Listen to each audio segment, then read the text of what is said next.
It was always in the back of his mind. However, he had never imagined his dream would come through.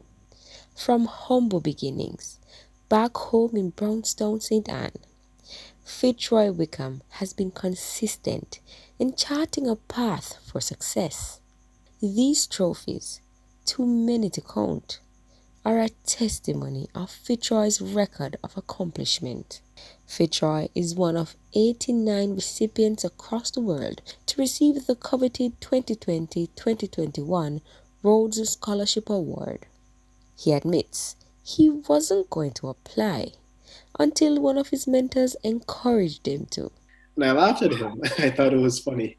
But over the summer, I searched online. I realized application was open, and I thought about it long and hard. And I was like, this kind of sounds like me, so let me try it. Fitzroy attends the Wesleyan University in Middletown, Connecticut, studying to become a neurosurgeon and an actor.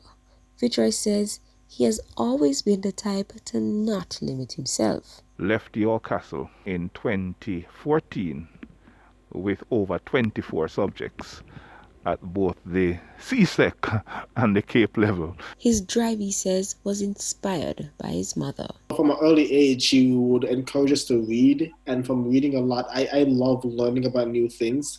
And that showed also in my performance at school. I would get high grades. Fitzroy proved to Jamaica and to the world that a student of value can come from the Brownstown country area, picnic and do well. He has always been brilliant academically, and we know that he is going to reach far. Fitzroy believes his successes are a result of his determination. Some doors are closed, but there's a Jamaican saying, "Warfare cannot be unfair."